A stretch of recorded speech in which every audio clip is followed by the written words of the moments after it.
नमस्कार दोस्तों। तो आज हम बात करेंगे चमत्कारी पारस पत्थर के बारे में। इसे पारसमणि भी कहा जाता है। जी हाँ दोस्तों, आप में से बहुत लोगों को मालूम ही होगा कि पारसमणि दुर्लभ व बहुमूल्य चीज़ है।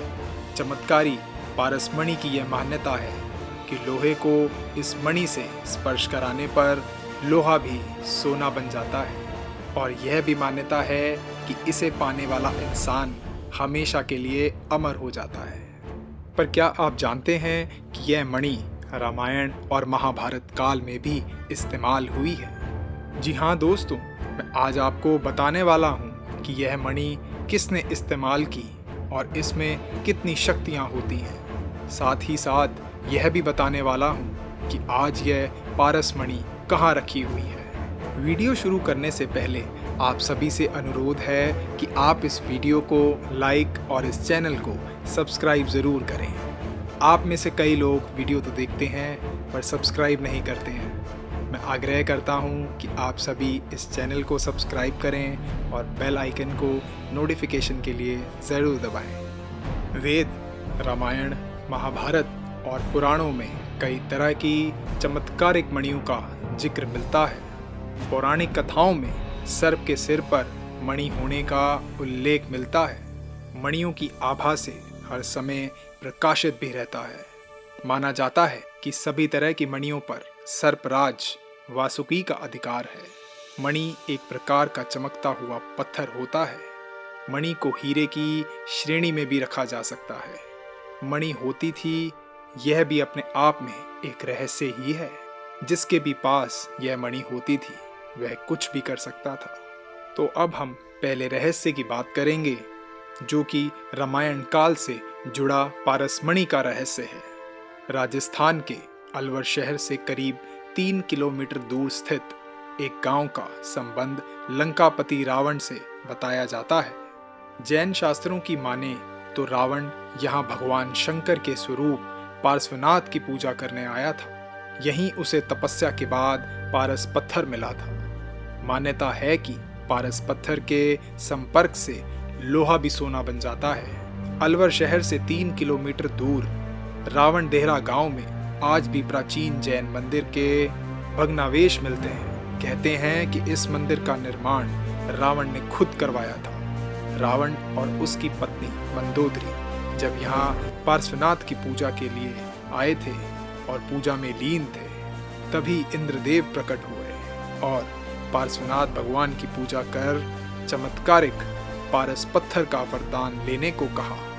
इसके बाद रावण ने उनकी पूजा कर पारस पत्थर भी प्राप्त किया।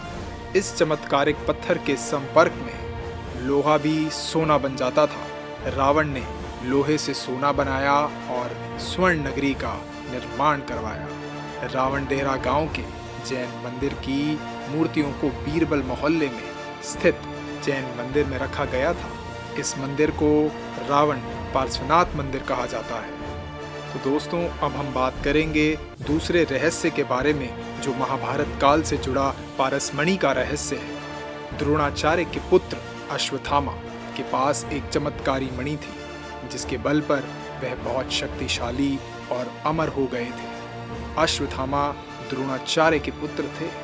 द्रोणाचार्य ने शिव को अपनी तपस्या से प्रसन्न करके उन्हीं के अंश से अश्वत्थामा नामक पुत्र को प्राप्त किया था। अश्वत्थामा के पास शिव जी द्वारा दी गई कई शक्तियां थीं। वे स्वयं शिव का ही अंश थे। जन्म से ही अश्वत्थामा के मस्तक में एक अमूल्य मणि विद्यमान थी, जो कि उसे दैत्य, दानव, शास्त्र, व्याधि, देवता, नाग आदि से निर्भय रखती थी। इस मणि के कारण ही उस पर किसी भी अस्त्र और शस्त्र का असर नहीं हो पाता था।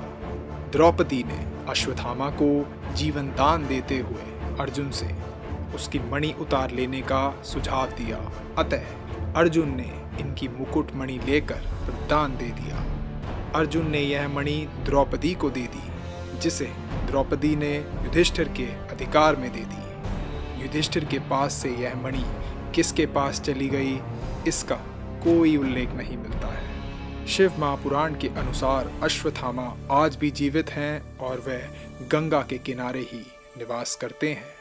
तो इन रहस्यों को सुनने के बाद आपके मन में यह सवाल अवश्य आया होगा कि यह पारसमणि आज कहाँ है। दुनिया में आज भी कई ऐसी चमत्कारी चीज़ें मौजूद हैं जिनके बारे में लोगों ने किस्से कहानियों में ही सुना है।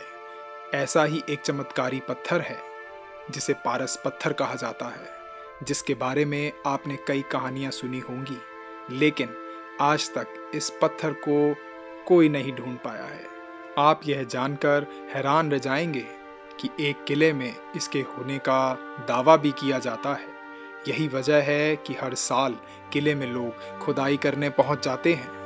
पारस पत्थर के बारे में कहा जाता है कि यह वो पत्थर है जिसे छूते ही लोहा भी सोना बन जाता है। माना जाता है कि भोपाल से 50 किलोमीटर दूर रायसेन के किले में यह पत्थर मौजूद है।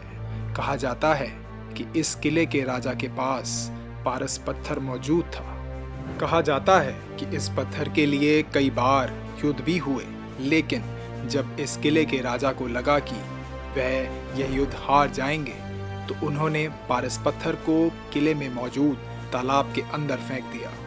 राजा ने यह किसी को नहीं बताया कि पारस पत्थर को कहाँ छिपाया है। बाद में जब युद्ध के दौरान उनकी मृत्यु हो गई और देखते ही देखते यह किला भी वीरान हो गया। कई राजाओं ने किले को खुदवाकर पारस पत्थर को खोजने की कोशिश पुनः की, लेकिन उन्हें सफलता नहीं मिली।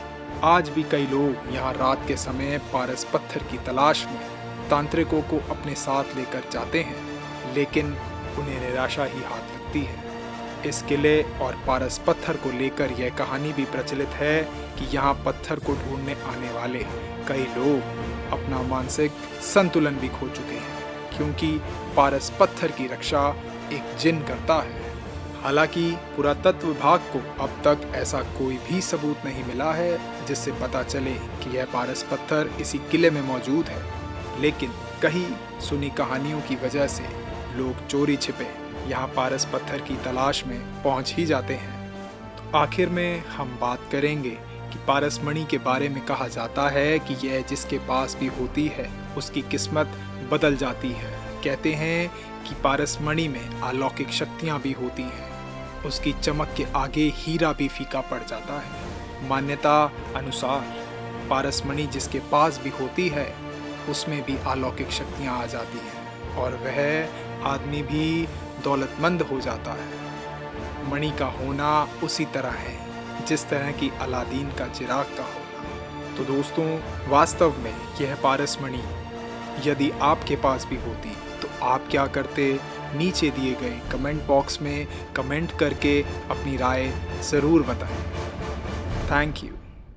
तो दोस्तों, आशा करता हूँ कि ये वीडियो आपको पसंद आया होगा, तो इसे ज़्यादा से ज़्यादा शेयर करिए। अगर आप नए हैं इस चैनल पे तो सब्सक्राइब एंड लाइक करना बिल्कुल भी मत भूलिएगा दोस्तों। तो दोस्तों, मैं ऐसे ही और वीडियोज़ आपके लिए लाता रहूँगा। आपका अपना दुनिया का खबरी। जय हिंद, वंदे मातरम।